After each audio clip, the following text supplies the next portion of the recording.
Hey Clashers, Warden charges with the new healer level are incredibly strong right now because the Warden is less likely to go down. Combine that with the Fireball and your Warden is going to take down half the base. After that, I like to bring the Minion Prince because in my opinion this hero is the second best hero in the entire game. The only hero which comes close, which is on a tied second seed, is in my opinion the Royal Champion, but that's purely because of the, well, Electro Boots.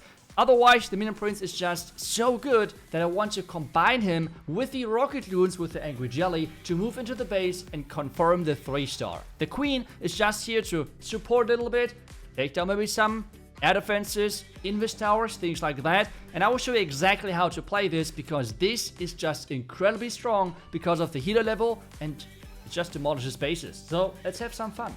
You can get a free Rune of Gold, and yes, you have heard that right. Supercell is celebrating the Valentine's Day, and because of that, they're giving away a free Rune of Gold to every player out there.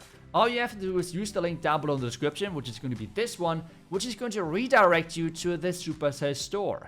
In this, you're going to you will get right away to this bottom part where you can use the code share the goal, which is this thing right here. I've already claimed it, no big surprise, but you can do that on every single one of your accounts. As well, this is overflowing, which means if you're already on the limit of your gold runes, you can get even more with using this link, and it's not like going to expire anything with using the gold rune and it's like disappearing or anything, okay? Really important.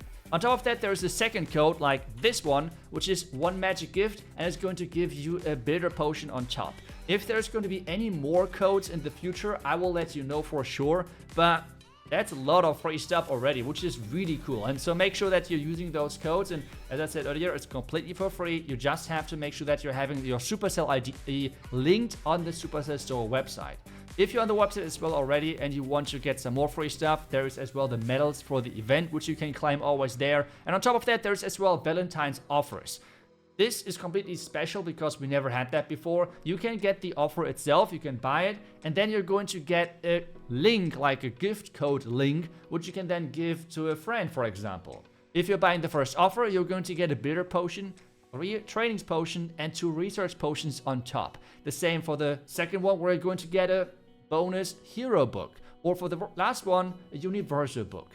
Important note though, you cannot buy on one account those offers and claim with the same account those gift codes after.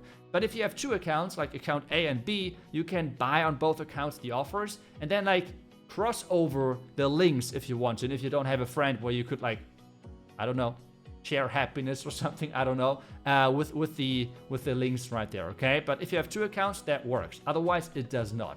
If you want to buy anything on the store or like in game or in general, make sure that you're supporting your favorite content creator out there. And if you want to support me, make sure that you're using credit code iTzu. I really appreciate that. But now, let's continue with the video and make sure that you are claiming your free stuff on the website. All links are in the description. Let's go. The important thing for this strategy might be quite obvious, but I will still mention it, and that is to not let your Warden die. As well, you're trying to get a lot of value with your Fireball, but you have multiple different options. Obviously, you can try to have an early Fireball, a delayed Fireball, that's completely up to you and your personal playstyle. For this one, something like a stack core, you want to take down. That looks amazing for us. Let's just start the Warden on the outside. On this one, as I explained earlier, we're not using the Angry Jelly on the Warden himself, because, well, we need that Angry Jelly for the Minion Prince so that he can then follow with the Rocket Loons. That's the important thing here. But the ultimate goal for us right now is to get the Fireball onto the, the Multi-Inferno Tower, to get that out of the way. Let's use one Headhunter to save this. I'm going to use one Baby Dragon to funnel. Let's rage up the Warden in a second to really make him survive out of this damage, especially with a Merged Cannon. Quite aggressive rage, but I think he should walk into it with the healers together. Baby Dragon clearing out the bottom side, and then he should slowly walk towards the Monolith, so then we can set up the Fireball for the core. That's exactly what we're trying right now. We can use one Rocket Loon here, so make sure the Fireball is not going to the wrong direction. Just like this. This obviously looks like the clan cast, which is pretty bad, but hey, we can still make it work. Looks fine. Let's rage this up now. That's a lot of archers, but okay. No, the Warden so far is still fine. Walk forward, he does, perfect. And then we're setting up the Fireball with the Invis spells. Just like this.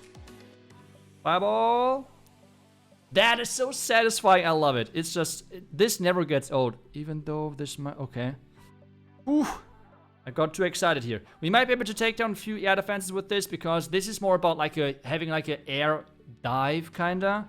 But yeah, just so you're aware. So let's try to see how many air defenses we can get. It's like 2, perfect. Now taking the slammer with this guy. Double check, the king is still over there. Okay, that was a stupid headhunter, but it's fine. We have the royal chain for the back end still. Let's use this headhunter from that side. Can from the outside reinforce stuff with the rocket loons, looking good. Now slow everything down with the minion prince, respawning some more black mine tanks and everything. Warden still looking fine. We still have the royal champion for the back end, by the way, so yep, looking really good actually. And a ton of, ooh, let's freeze this maybe. And a ton of, what is this, rocket loons still left as well. So like this attack is looking completely smashed, and you can see why I like this. It's like with this dive of the minion prince, you have so much damage. You have like a kind of like a setup for a minion prince charge, and obviously minion prince charges, a lot of people like to combine this with the new equipment.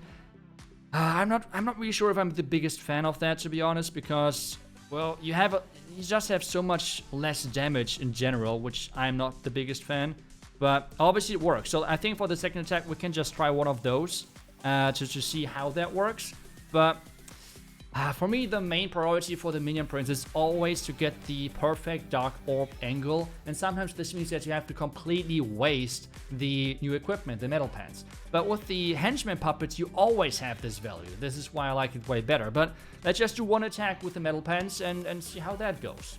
That's a lot of invis towers, but I believe that we should be able to get quite a nice fireball onto those islands, and that should be crazy good. If we're getting, I would just scout if there's any traps, and then we try to get the fireball onto the multi-inferno tower. I think that would be insane, right? Yep, that should be insane. So let's get this here. There is no Tesla, which is insane for us. Let's just turn this invisible, like this, and fireball. Let's go! I mean, this never gets old. This is so insane. I love it. And as I said earlier as well, we are running now the metal pan. So let's see how well that works. But as I already said earlier, I'm personally just not the biggest fan right now of that equipment, because it just feels like the henchman puppet always performs better. It just gives you 200. That's just an insane number, by the way. 200 DPS more over the entire attack. That's just crazy. That's just insane. So yeah, I really don't know. But this warden is going to walk this entire side, and then we can use the air power from this top side. The pathing looks amazing. We can try to trigger the core with the giant arrow of the Archer Queen. That's something we can for sure do. We can have the Beddragon help a little bit here. Let's do one test loon of like black mines and such things. But this so far already looks amazing. So let's just get ready from the top side here, okay? So we have some rocket loons, this guy, everything in here, headhunter, more rocket loons as well. And this already looks quite solid. Warden, let's rage him up so he stays safe. We have the Archer Queen. Let's see from this side. Yep. Let's use the Minion Prince ability. Let's use the Royal Chain ability to funnel and push everything further inside. Remember, we can keep using rocket loons because we have so many of them. Warden is staying safe as well. We have another rage which you can use wherever. Minion Prince has right now has damage reduction, which again was completely useless. But yeah, I mean, people like to run this equipment with like stuff, and I still don't understand why, but I just want to showcase to you, okay, like what the use cases are. The problem here is that the important ability you're looking for is the Dark Orb, right?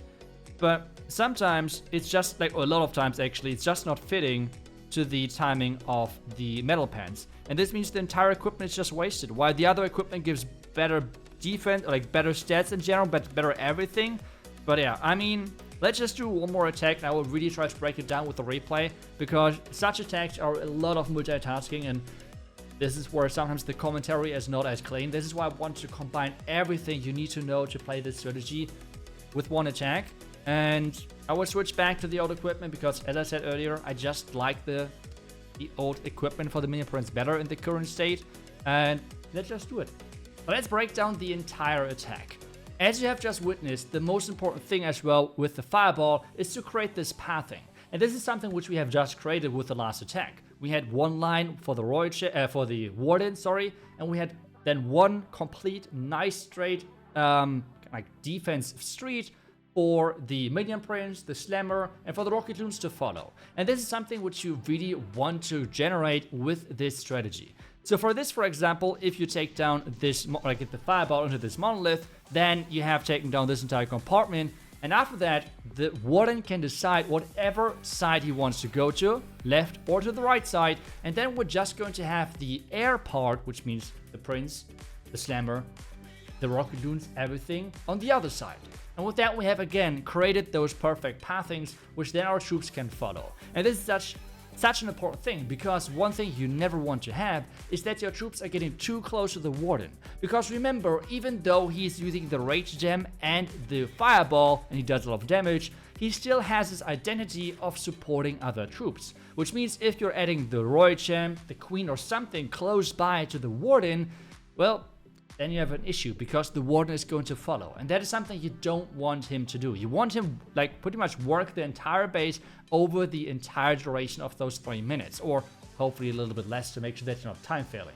But this is something really important. So as soon as the Warden has, like, walked away from my entry point of the other troops, which by now we see it's this left side, then I can start with this other part of the attack. As well, the Giant Arrow I like to take down sweepers, air defenses, activate invis towers. Such things are always great opportunities to take down and handle with the Archer Queen and her equipment. Then she's just helping with the overall push, that's her thing, and then just keep adding some of those Rocket Loons to tank Black Mines and everything. This is one of the first attacks I did with this strategy, and we still have super minions inside that siege. But to be honest, I have tested quite a bit, and I have to say the double Dragon Riders work like a charm. And I would use that instead, but you can as well test with the Super Dragon if you would like to. Now for the core, you see with the Minion Prince and with the Rage, they can just push through. And that is another thing which I kind of like about the strategy, but people really need to like master it to really know where to use everything, because one of the things really is that, well, the Rages, or overall a lot of things like troops and spells in this army, they have not always the same use case. For this one, I have had 3 Rages, which means I use one for the Warden, one for the air part, one for the Queen. You can use all for the Warden, you can use all for the Queen. It's like completely flexible with this strategy. And this one is a huge overkill. Yes, I have not seen the building on the other side. It's still a 3-star, but you can see already it's like a huge overkill which we have overall. And I mean, this strategy is just a ton of fun. You give it a try if you want to. I can only recommend it to you, and especially with the Minion Prince, and the Minion Prince right now being so insanely strong, I can just recommend it to you. Obviously, you can do that as well with the Barbarian King, but then you need to play, like, change the playstyle a little bit and don't play as much heavily into the Slammer, into the Rocket Loons. But with this air push, it's just insane how much you can take care of in the core and how much fun and strength you have as well with a new healer level on the Warden.